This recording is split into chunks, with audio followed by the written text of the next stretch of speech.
Programa Terapia Vibracional, abordando temas sobre redução de estresse e mudança comportamental através de terapias inovadoras.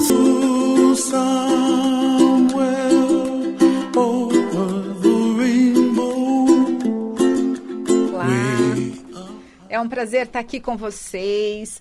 Quem não me conhece, é a primeira vez que está ouvindo, eu trago um trabalho para vocês de terapia, um trabalho onde a gente faz um equilíbrio eletromagnético, um equilíbrio com equipamento. É um equipamento de biofeedback e biorressonância. Biofeedback porque ele faz uma leitura do teu corpo eletricamente, transforma essa leitura em informações e a partir daí a gente reenvia uma outra frequência elétrica para o teu corpo, te dando uma sensação de bem-estar. Agora, o objetivo principal é alívio de estresse, de tensão, estresse físico, emocional, psicológico. E quando a gente usa esse tipo de ferramenta, há uma aceleração do resultado. É óbvio que um trabalho como esse, ele identifica vários problemas, como, por exemplo, questões emocionais, questões de relacionamento, forma de você interagir com as pessoas no teu trabalho, conseguir atingir os teus resultados, sejam eles profissionais, financeiros, pessoais. E quando a gente identifica essas informações, eu uso, óbvio, como é um processo terapêutico, outras abordagens, uma delas é o coaching, que eu quero falar um pouco com vocês sobre ele hoje. E o coaching, quando a gente pensa nele, a gente pensa numa ferramenta onde te dá a capacidade de desenvolver competências para que você atinja os teus resultados. O coaching, a gente sempre tem um objetivo, da onde você está e onde você quer chegar. Para isso, você tem que desenvolver algumas áreas da sua vida. Por exemplo, conhecer as suas próprias emoções, identificá-las, né? Então, quando você reconhece as suas emoções, você sabe lidar com elas melhor, você entende o que é teu, o que é do outro. Você precisa conseguir também se motivar. A motivação, ela é interna, ela não é externa. Às vezes até a empresa te dá lá um bônus, se você atingir tua meta, te dá uma viagem. Mesmo assim, às vezes a gente não consegue força suficiente para que você vá lá e ganhe, atinja o objetivo e ganhe o prêmio. A motivação, às vezes, ela está relacionada até num processo alimentar, num processo de autocuidado, numa dieta alimentar, num tratamento físico. Quantas pessoas, né, precisam fazer atividade física, ter uma restrição alimentar, ir ao médico regularmente, até porque tem um problema crônico e, às vezes, não consegue ter a motivação necessária para conseguir ter esse autocuidado. Empatia. Empatia é outra capacidade que você precisa desenvolver, né? E qual é a capacidade de você se conectar com o outro, de você ouvir o que o outro está falando, né? De você poder se permitir que o outro fale, você ouça, e você interaja com ele de uma forma onde você não crie resistências e nem gere resistências no outro, né? Isso é muito legal. E, óbvio, né? Além de lidar com as suas próprias emoções, reconhecer as suas emoções, lidar com elas, se motivar, ser empático diante das pessoas que você se interage, também precisa lidar bem com os relacionamentos. Então, quando eu falo do reconhecimento das emoções, você precisa, a gente fala que não tem às vezes coerência entre o pensar, o sentir e o fazer, né? Às vezes eu penso de um jeito, sinto de outro e quando eu vejo eu fiz outra coisa completamente diferente. Então a gente precisa de coerência. A gente precisa ter segurança e confiança também para tomar as nossas decisões, para a gente poder chegar e fazer o que for preciso. Além disso, a gente precisa ter a capacidade de assumir as responsabilidades pelos nossos resultados. Às vezes a decisão que a gente toma nem sempre vai agradar a todo mundo e a gente sabe que isso é um risco. E se ele está calculado, ok, eu preciso correr esse risco, mas eu vou resolver aquela questão, eu vou resolver aquele relacionamento, mesmo que não agrade muito o outro. Quando a gente pensa em emoção, eu estou falando de emoções básicas, eu estou falando de raiva, eu estou falando de tristeza, eu estou falando de medo. O medo, ele é capaz de aumentar nosso nível de ansiedade, de deixar a gente mais apreensivo, mais nervoso. Ele aumenta a nossa preocupação, ele deixa a gente mais cauteloso, mais receoso de tomar alguma decisão, de fazer alguma coisa. O medo também deixa a gente inquieto. Se ele está num nível também muito alto, ele pode te deixar apavorado, ele pode te deixar com uma fobia, com pânico. Então, o medo, ele gera a partir dele tantas outras reações na gente e outras emoções, que o medo ele é capaz de te paralisar, como ele é capaz de te fazer correr desesperadamente sem olhar para trás. Então, ele é uma emoção que você precisa identificar, precisa avaliar a situação para poder saber se você está lidando com algo real, com algo que você está fazendo uma distorção cognitiva, você está criando, né, esse medo na tua cabeça sem nenhuma base, sem nenhuma informação que confirme ele. Quando a gente pensa, por exemplo, na tristeza, uma pessoa triste, ela fica sofrendo, ela fica magoada. A mágoa traz tristeza, né? Ou a tristeza traz a mágoa, desânimo, desalento. É uma pessoa que, se a tristeza estiver num grau muito alto, numa intensidade muito forte, ela está melancólica, né? Nada tem alegria, nada tem prazer. Também leva à depressão. Então, ou seja, as emoções, elas são capazes de te desestabilizar totalmente. Vamos pegar a raiva, que eu falei, a ira, né? É raiva, indignação. A gente fica, muitas vezes, irritado, agressivo, hostil. Tudo por quê? Porque tem uma emoção lá e nem sempre a gente coloca essa emoção no lugar certo. Às vezes você fica com raiva de alguém, quando você encontra outra pessoa, se explode com essa outra pessoa por nada. Então, isso também não é assertivo, isso também não é ter controle emocional, isso é só uma descarga daquela emoção. Se a gente pensa no prazer, tem emoções positivas, são essas emoções que a gente tem que grudar nela, né? O prazer, ele traz felicidade, ele traz alegria, ele é divertido, né? Quantas vezes você sai com seus amigos e não fala nada que presta, mas ri tanto que você chega em casa com o maxilar doendo, com uma noite ótima, e olha que legal, isso foi prazeroso, né? Então, quando a gente pensa no amor, por exemplo, eu falo da confiança, da amizade, da segurança, da dedicação. Enfim, tem outras emoções, vergonha, nojo. Se a gente for entrar aqui nessas emoções, a gente vai perceber, e esse que é o ponto central, que muitas atitudes que nós temos é a partir dessas emoções. Então, eu vejo uma situação, quando eu vejo essa situação, ela pode me trazer uma lembrança, uma recordação do meu passado. A partir daí, o meu cérebro, ele faz uma associação, uma generalização do que aconteceu lá atrás com isso que está acontecendo, que é muito igual. E aí, naquela fração de segundo do que eu senti para o que eu pensei, a minha ação, o meu comportamento é baseado nisso.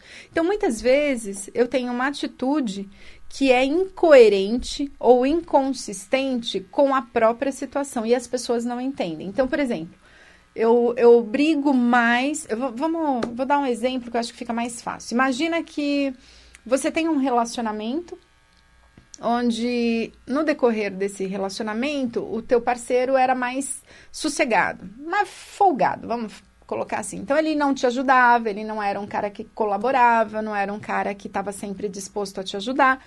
Você chegava lá do mercado sempre atolada de coisas, ele nem aí se você precisava de ajuda para descarregar o carro ou se você precisa de ajuda para guardar, não importa.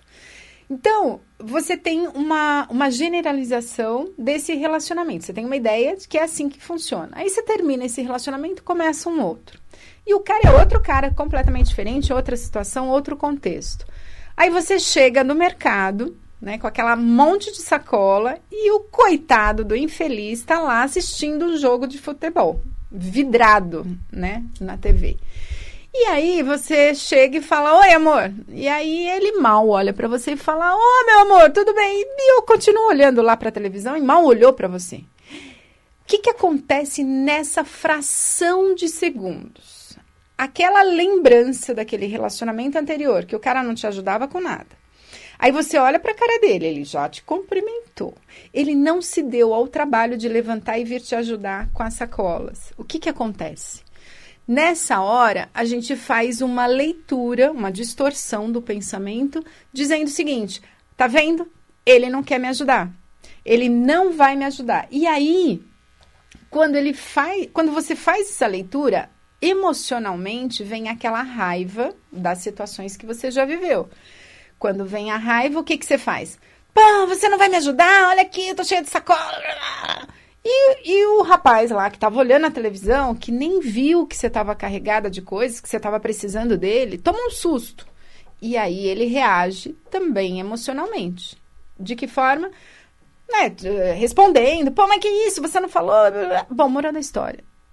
Ocorre uma briga por uma distorção de pensamento, por um padrão de experiências que eu já vivi e que, de alguma forma, quando eu olho aquela situação, está se repetindo, só que como eu tive, desta vez, uma outra atitude, que foi reagir, que foi falar, né, que foi brigar, a outra pessoa reage.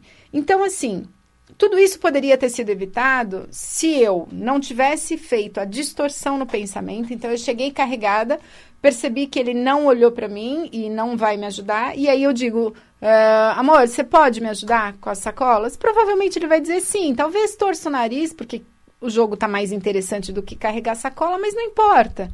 Ele vai saber o que eu espero dele. Então, quando eu faço um trabalho como esse, a gente faz um trabalho de ampliar o nosso foco. A gente precisa perceber o seguinte, que as pessoas são diferentes da gente, por mais óbvio que seja, nunca é óbvio para o outro, é óbvio para mim. Esperar que o outro haja como eu ajo também é um desperdício de energia, de força, de vontade. Então, a gente tem que contar para o outro o que eu espero que o outro faça, como ele deve fazer. E a partir daí, trabalhar em mim essas emoções que estão lá presas no passado e que, de alguma forma, eu projeto nessa outra pessoa nesse momento presente. E que pioro a minha relação em função de algo que nem aconteceu ainda. Mas a minha atitude, a minha ação gera um comportamento no outro e isso pode ser agradável ou desagradável. Quando eu reconheço as minhas emoções, quando eu lido com elas, eu tenho condição de melhorar o nível de relacionamento que eu tenho. Então, quando a gente tem problemas, por exemplo, com a autoridade, com o pai, né? Normalmente eu vou ter dificuldade com o meu chefe.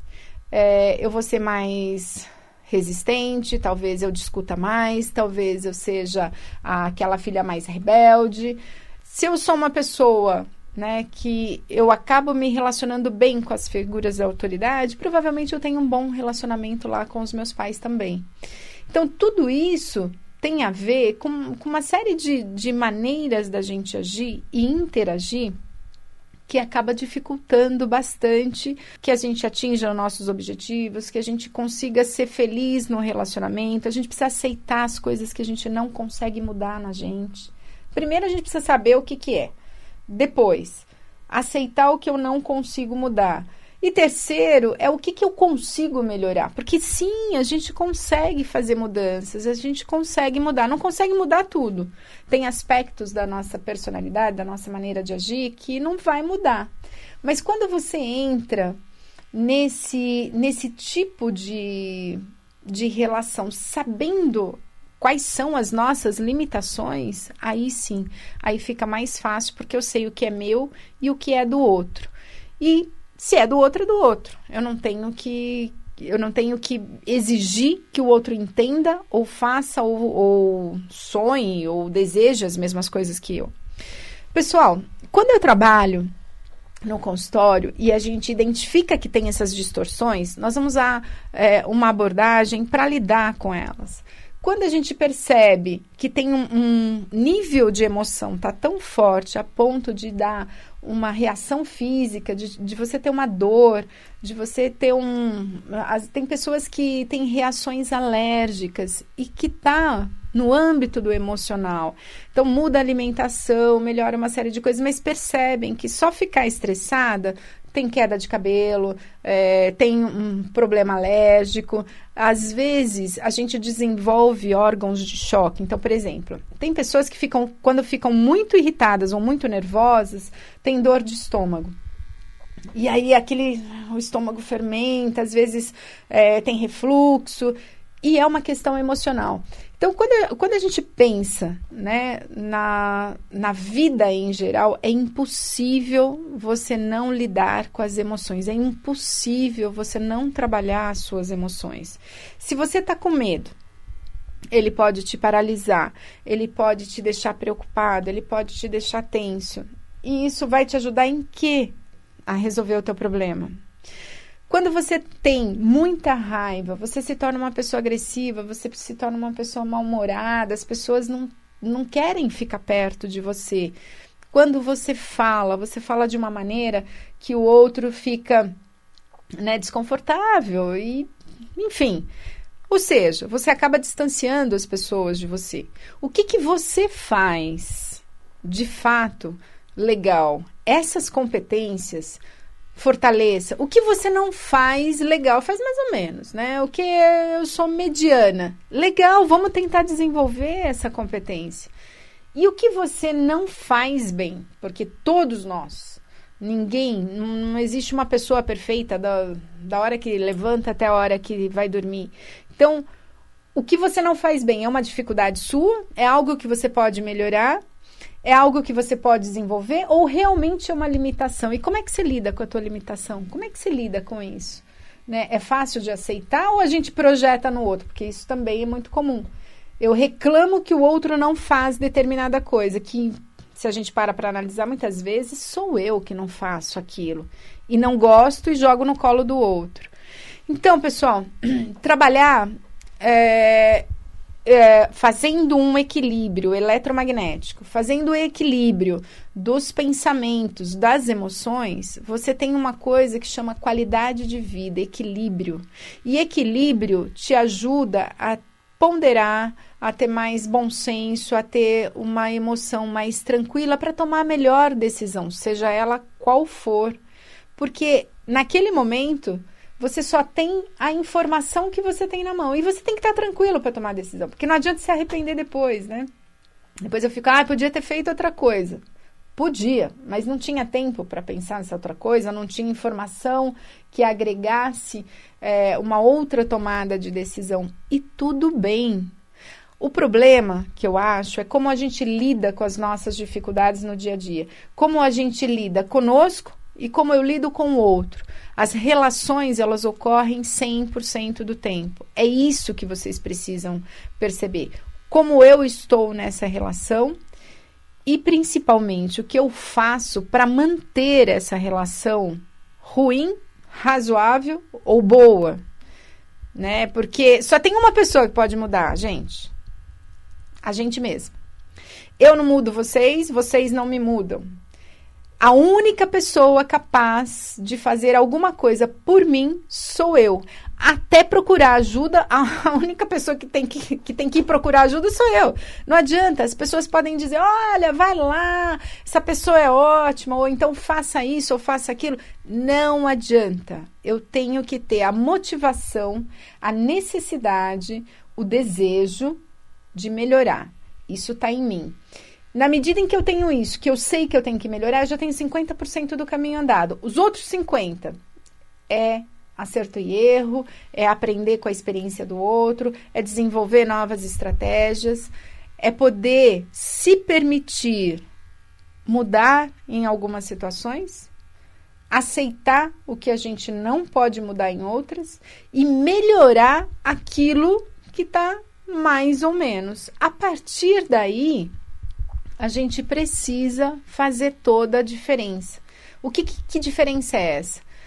É entender o que eu estou vivendo, né? Lidando com as minhas emoções, percebendo as minhas emoções, me motivando para fazer as mudanças necessárias na minha vida e, principalmente, tendo empatia com o outro e, com isso, automaticamente melhorando os relacionamentos, melhorando os meus objetivos, me sentindo mais feliz, grudando aqui mais nos sentimentos amorosos, no amor, na amizade, no carinho, ficando aqui no prazer que eu falei, na felicidade, na alegria, no contentamento.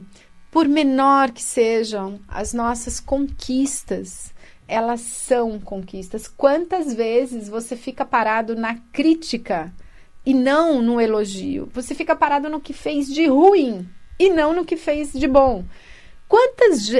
Parece que assim, tudo é movido a coisa ruim.